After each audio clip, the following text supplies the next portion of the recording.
Halo Earthlings, masihkah kalian berpikir bahwa Al-Quran menggunakan istilah yang terdengar seperti kiasan untuk menjelaskan sains?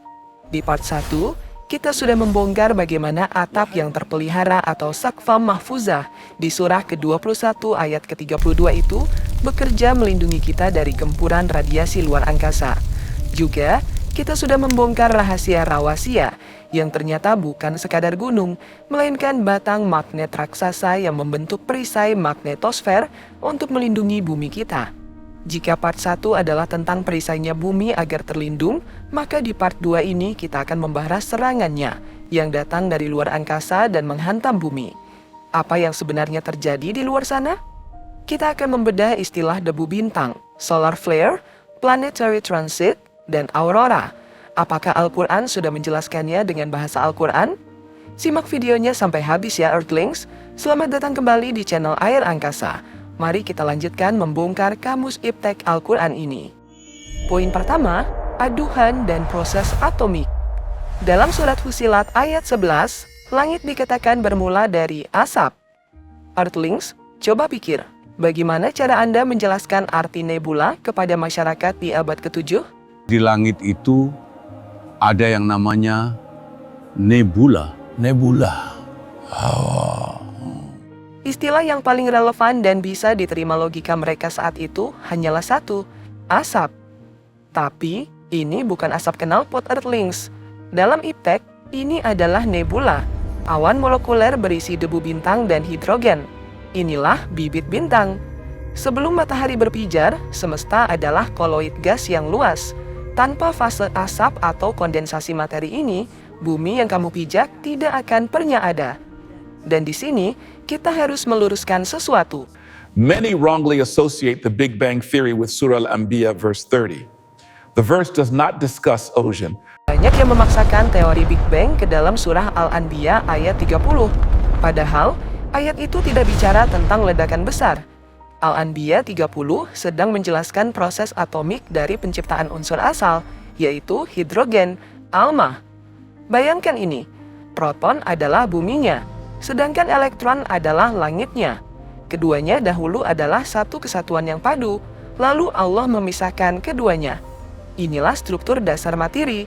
Setelah proses atomik alma atau hidrogen ini terjadi, dimulailah superfusi atom. Partikel-partikel ini saling berkumpul, memadat menjadi koloid gas raksasa yang kita sebut nebula. Fenomena ini persis seperti jutaan jamaah haji yang sedang wukuf di Arafah, berkumpul dalam hamparan serba putih, seolah-olah sedang melakukan napak tilas kosmis tentang bagaimana adukan atau nebula pertama kali terbentuk di awal penciptaan semesta.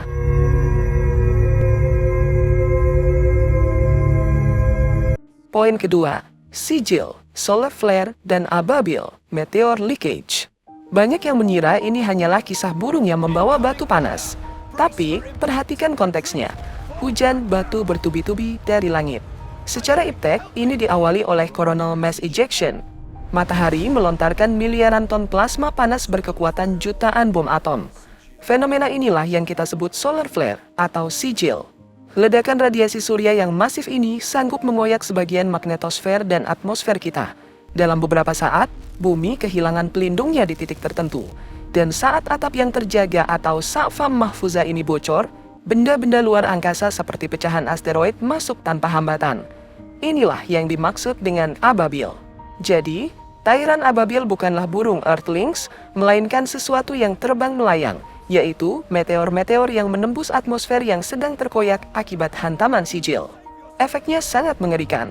Selain radiasi yang menusuk langsung ke permukaan, terjadi hujan meteor sekaligus kilatan petir hebat akibat electric charge dari aliran geomagnetik bumi yang terputus. Di surah Al-Fil dikatakan pasukan bergajah itu menjadi seperti daun-daun yang dimakan ulat. Bagaimana tidak? Mereka terpapar radiasi ekstrim, dihujani meteor, sekaligus disambar petir secara bersamaan. Benar-benar hancur sampai ke tingkat sel. Untungnya, rawasia atau batang magnet bumi terus mengalir, sehingga perisai yang terkoyak tadi akan segera menutup kembali. Sebuah mekanisme pemulihan otomatis yang luar biasa. Subhanallah. Apa yang menyebabkan terjadinya sijil ini? Salah satunya ada di poin ketiga. Apakah itu? Solar flare bulb. Sijil. Poin ketiga, Yaum Az-Zillah atau Planetary Transit, hari naungan. Dalam surat Al-Furqan ayat 45, Allah menggunakan kata Az-Zillah atau bayangan. Matahari disebutkan sebagai petunjuknya. Ini adalah kode keras bahwa Al-Quran sedang menjelaskan mekanisme solar system. Bayangkan ketika 2, 3, atau 4 planet besar sejajar dalam satu garis lurus. Dampaknya akan sangat parah jika Jupiter, Saturnus, Uranus, dan Neptunus berada sejajar di belakang bumi, dengan matahari di sisi seberangnya. Bumi terjepit di tengah raksasa-raksasa ini. Inilah yang memicu anomali gravitasi dan medan magnet. Tarikan gravitasi masif dari planet-planet ini bahkan bisa memicu aktivitas matahari menjadi tidak stabil, menciptakan sunspot dan sigil atau solar flare yang kita bahas tadi. Dan Earthlings, inilah rahasia besar di balik sejarah. Peristiwa Yaum Az-Zillah atau tarikan gravitasi planet yang transit inilah yang secara iptek menjelaskan fenomena surutnya Laut Merah saat Nabi Musa menyelamatkan Bani Israel.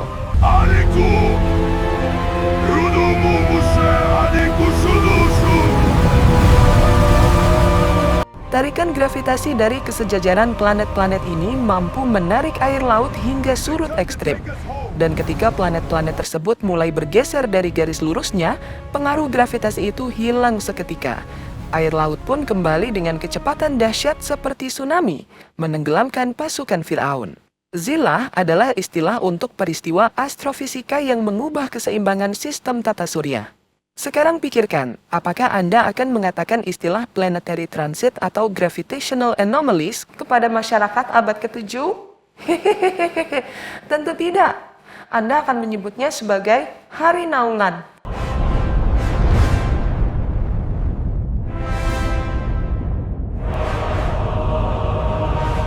Poin terakhir, Atur, sang aurora. Tua, sang kutub utara atau pusat putaran. Earthlings, tahukah kalian bahwa kita terus-menerus dihantam oleh solar wind? Partikel bermuatan seperti proton dan elektron ini tertarik oleh medan magnet menuju kutub-kutub bumi. Saat partikel ini bertabrakan dengan oksigen dan nitrogen di atmosfer, terjadilah pelepasan energi berupa cahaya menari yang kita kenal sebagai aurora. Lalu, bagaimana Al-Quran menjelaskan fenomena ini di abad ke-7?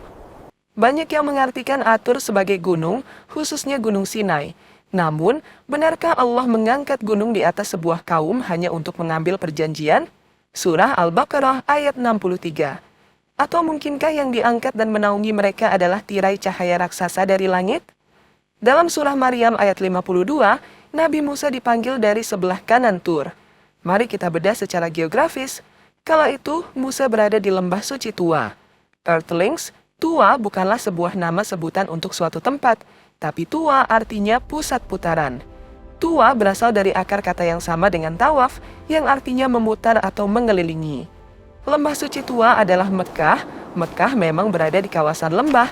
Mekkah adalah pusat putaran bumi mula-mula. Mengapa ada aurora di Mekkah? Karena Mekkah adalah kutub utara purba sebelum pergeseran besar pasca banjir Nabi Nuh. Earthlings bisa cek detailnya di episode 17. Itulah mengapa dalam surah Al-Qasas ayat 29, Musa mengira ia melihat api. Beliau melihat cahaya yang berkobar namun tidak membakar. Itulah karakteristik dari aurora. Masih ada anomali medan magnet yang sangat kuat di sekitar Mekkah kala itu, sehingga pintu magnetosfer terbuka dan memicu terbentuknya cahaya ini. Aurora bukan sekedar pemandangan indah, ia adalah bukti visual bahwa rawasia atau batang magnet bumi sedang bekerja di garis depan. Garis-garis medan magnetnya menangkap partikel maut dari matahari dan mengubahnya menjadi tarian cahaya. Sebuah bukti bahwa atap yang terjaga sedang melindungi nyawa kita semua. Nebula, solar flare, planetary transit, aurora hingga kutub utara. Al-Quran menceritakan kerumitan astrofisika ini dengan bahasa yang melampaui zaman. Teruslah meneliti, karena iman yang kuat dibangun dari akal yang cerdas. Saya mewakili channel Air Angkasa. Sampai jumpa di perjalanan berikutnya. Wassalamualaikum.